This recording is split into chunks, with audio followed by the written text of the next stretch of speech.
आज का टॉपिक है अपना redemption of preference shares. Redemption of preference shares, इसी को आप टेक्निकली बोल देते हो repayment of preference shares. Repayment of preference shares, इसको हिंदी में क्या कैसे बोलोगे? जब आप प्रेफरेंस शेयर को पैसे वापस करते हो ना, तो उसको बोलते हैं रिडम्पशन ऑफ प्रेफरेंस शेयर्स और repayment of preference shares. Redemption to preference share holders ये हो सकते हैं। प्रेफरेंस शेयर से हमने कुछ दिन पहले कभी भी पैसा लिया होगा, आज हम उस पैसे को वापस कर रहे हैं, सिंपल सी बात है। इसका अकाउंटिंग कैसे करोगे? अकाउंटिंग ट्रीटमेंट, हमारा लर्निंग ऑब्जेक्टिव क्या है? हमारा लर्निंग ऑब्जेक्टिव है accounting treatment of preference shares, redemption of preference shares, sorry, accounting treatment of redemption of preference shares. एक बात तो क्लियर है कि पैसा अगर हम वापस करने की बात कर रहे हैं तो जाहिर सी बात है पहले कभी भी हमने पैसा लिया होगा इससे, यस और नो? पैसा लिया था पहले कभी, तभी तो आज वापस कर रहे हैं। फॉर एग्जाम्पल ईयर 2010 में हमने प्रेफरेंस शेयर इशू किया था 10 लाख रुपए का। इसके लिए, इस इशू ऑफ प्रेफरेंस शेयर के लिए क्या एंट्री किया होगा आपने? मान लेते हैं कि सारा पैसा मुझे एक ही बार में मिल गया था, तो bank account debit to preference share application account, preference share application account. ये मैं बात कर रहा हूं जब हमने प्रेफरेंस शेयर को इशू किया होगा पहली बार, जब कंपनी के बुक्स में प्रेफरेंस शेयर्स एंट्री लिया है, उस टाइम हमने ये वाला एंट्री किया। 10 lakhs preference share application account debit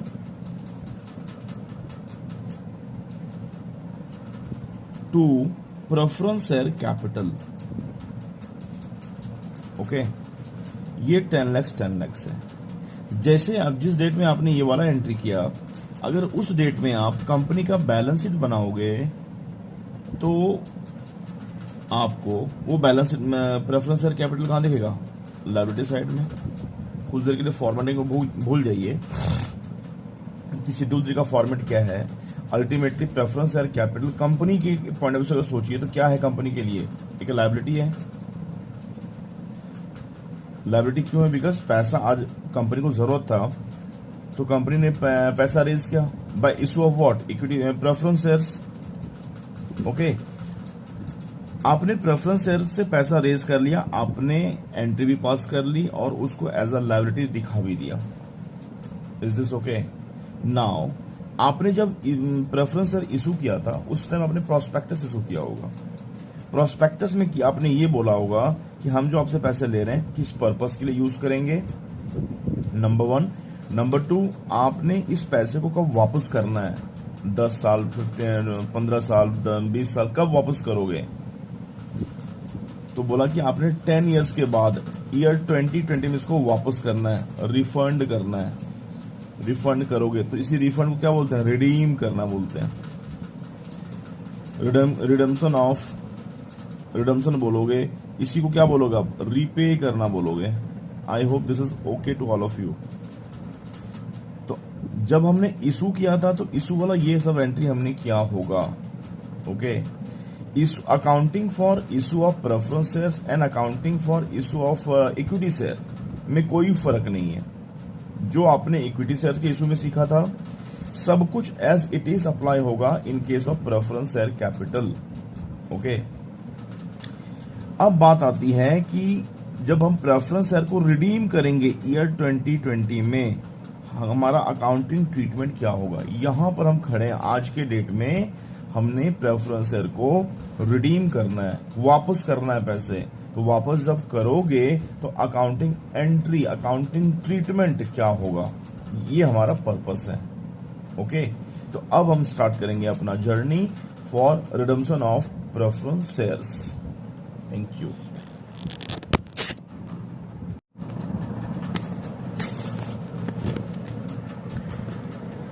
okay, अब स्टार्ट करते हैं हम ये करना कि आप रिडम्पशन ऑफ प्रेफरेंस शेयर को अगर पार पे रिडीम करोगे तो कैसे क्या करना है। ओके, तो redemption of preference shares at par मतलब 100 रुपये आपने लिए थे और 100 रुपये आप वापस कर रहे हो, सिंपल सी बात है। तो हम ये मान लेते हैं अगर एक बैलेंस शीट बनाऊं जिसमें मैंने जब भी प्रेफरेंस शेयर को इशू किया था वो था 10 लाख रुपए का। ओके, 10 लाख का प्रेफरेंस शेयर मैंने रिडीम करना है, मुझे पे करना है। तो जब भी आप पे करोगे तो जाहिर सी बात है इसका इफेक्ट क्या होगा। इफेक्ट ये होगा कि मेरी लायबिलिटी जो है वो 10 लाख रुपए से कम हो जाएगी और मेरा जो असेट्स है वो भी 10 लाख रुपए से कम हो जाएगा। क्यों? इस लायबिलिटी का पेमेंट करोगे तो ये वाली लायबिलिटी कम हो जाएगी और इतने के बराबर का एसेट्स भी मेरा क्या हो जाएगा, कम हो जाएगा। तो एंट्री करने के पॉइंट ऑफ व्यू से मैं क्या करूंगा, मेरी अगर लायबिलिटी कम होती है तो हम क्या करने वाले हैं, डेबिट। तो एंट्री क्या हो जाएगा, एंट्री हो जाएगा preference share capital debit. Preference share capital account debit कितना, 10 लाख। इसको पहले हम ड्यू कर लेते हैं। तो preference share holders account, preference share capital account debit to preference share holder account being, narration क्या लिखोगे, being amount due to preference share holders, being amount due to preference share holders. ये वाला amount की पहला entry तो ये करेंगे आप। दूसरा एंट्री क्या करने वाले हैं, पेमेंट का एंट्री। पेमेंट का एंट्री क्या होगा, preference share holder account debit to bank, to bank 10 lakhs, 10 lakhs being amount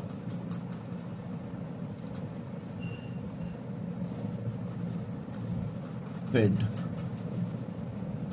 being amount paid। अब being amount paid to shareholder, preference shareholders भी लिख सकते हो आप चाहो तो। ओके, तो ये वाला काम करना है। अब इसके बाद क्या होगा, इसके बाद मेन काम होने वाला है क्रिएशन। ये हो गया for due, for amount due. ये हो गया फॉर पेमेंट, पेमेंट की एंट्री पास कर ली।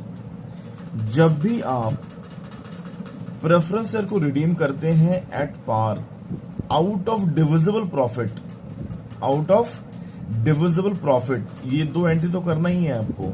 तीसरा एक और एंट्री पास करना पड़ेगा। तीसरा किसके लिए, for creation of CRR, for creation of CRR. CRR का फुल फॉर्म क्या होता है, capital redemption reserve. CRR stands for capital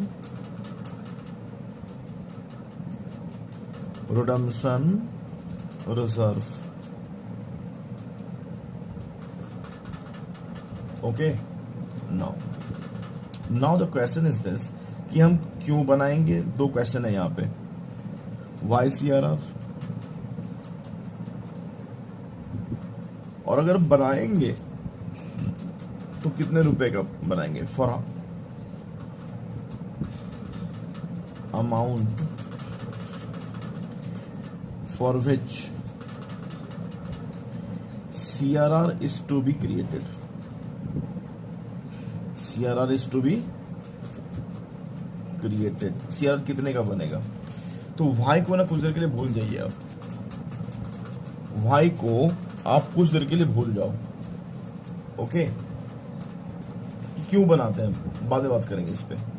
कितने का बनेगा इस पर बात कर लेते हैं। बोला कि कितने का बनेगा, बोला difference of, difference between shares preference shares redeemed, preference shares redeemed and issue of new shares. अरे फेस वैल्यू ना, मतलब दोनों का फेस वैल्यू, इसका भी फेस वैल्यू और इसका भी फेस वैल्यू। ओके, अब ये इन दोनों का जो डिफरेंस आएगा उतने के लिए क्या बना लेंगे, अपन CRR बना लेंगे। एक तो क्वेश्चन होगा क्यों बनाएंगे, दूसरा है कि कितने का बनाएंगे, और तीसरा है कि कहां से बनाएंगे। सोर्स ऑफ CRR क्या है, सोर्स ऑफ CRR क्या है, इसकी बात करते हैं। तो अगर मैं उसी को दोबारा फिर से लिखूं मैं कि अमाउंट ऑफ CRR कैसे बनेगा, amount for which CRR is to be created, CRR is to be created। तो बोला क्या, face value of shares redeemed, ऐसे लिखो इसको, face value of preference shares redeemed. जितना भी फेस वैल्यू का शेयर रिडीम कर रहे हैं, फेस वैल्यू का मतलब क्या हो गया यहां पे, जितने रुपए का फेस वैल्यू है, लेस क्या करेंगे, face value of shares issued. Share मतलब कोई भी शेयर आपने इशू किया है, इक्विटी, प्रेफरेंस, कुछ भी, उसको लेस कर दीजिए। जो बचेगा वो क्या है आपका, CRR। ओके, तो इतने का आपको CRR बना लेना है। Now the question is this, source of CRR क्या है, सोर्स ऑफ CRR क्या है। तो CRR के सोर्स है आपके फ्री रिजर्व्स। क्या सोर्स है इसका, फ्री रिजर्व्स। कहने का मतलब ये हुआ कि आप, एक सोर्स हो गया जनरल रिजर्व और दूसरा हो जाएगा P&L, यहां से CRR बनाएंगे। अगर जनरल रिजर्व सफिशियंट है यहीं से बन जाएगा, और या फिर जनरल रिजर्व कम पड़ रहा है तो P&L को भी यूज कर लेंगे। तो क्या एंट्री होगा CRR बनाने के लिए, journal entry for CRR। CRR का जेई क्या हो जाएगा, तो बोला reserve account debit, profit and loss account debit to CRR। ये काम करता है, being CRR created, being amount transferred, ये भी सकता है, being amount transferred.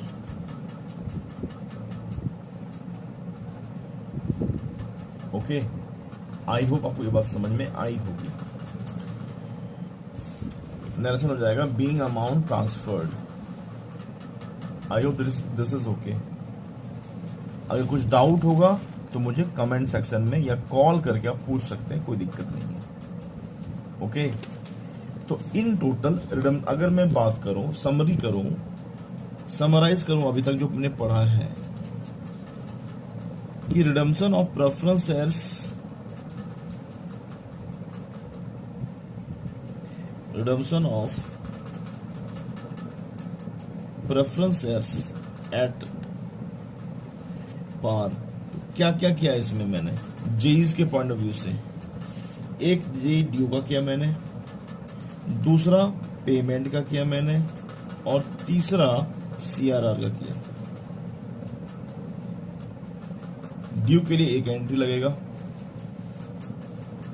1 entry, payment के लिए 1 एंट्री। एंट्री पहले हम लिख चुके हैं, दोबारा यहां पे लिखूंगा नहीं, तो इसके लिए एक एंट्री लगेगा और CRR के लिए एक एंट्री लगेगा। तो 3 एंट्री में आपका redemption of preference shares out of divisible profit at par समझ में आ जाता है। ओके, इस पर क्वेश्चन करेंगे in the next video. I hope this is okay to all of you. Thank you so much.